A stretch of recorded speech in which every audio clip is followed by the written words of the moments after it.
It was really too bad that he had regressed mentally so quickly that he couldn't appreciate the horror of being treated like a baby girl when he still had the equipment of a baby boy. She had done the same thing to some of her more recalcitrant charges, and they had knuckled under almost immediately into a total surrender to his fate.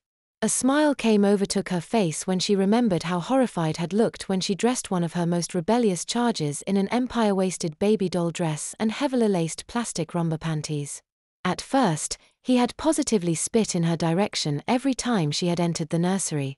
But after she had invited some friends from the coven over to view her baby girl, his humiliation at being seen in public dressed as a baby girl had broken him completely. The women in the coven had bounced him on their respective knees and told him what a pretty little baby girl he was while patting him on his diapered bottom. Within minutes he had begun crying and was passed to the next woman for comforting. Each woman in her turn put her hand up the back of his short dress, it hadn't even covered the bottom of his diaper, and had patted him on the bottom reassuringly while murmuring baby talk to him before he was passed to the next woman.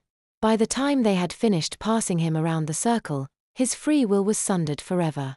Halfway through the process, he had begun wailing uncontrollably in extreme embarrassment. He had looked glad to take the nipple of his bottle in his mouth when Keothoen offered it forth.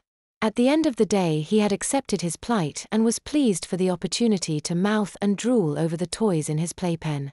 From the way Andy was acting, the extra measure to break his will was unnecessary. His mind had already turned into pureed infant. She'd set up a short-term contract for one of her charges to be taken care of in the mornings for at least a week before she left them in Amber's care.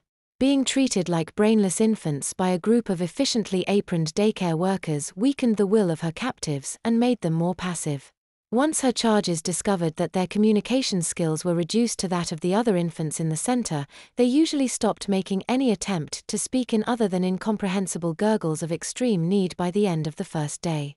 The workers would disregard any efforts on the part of Keothoen's babies to express themselves by any means but whimpers or wails, so they were forced to either sound like their diapered comrades in the nursery or suffer the effects of being completely ignored.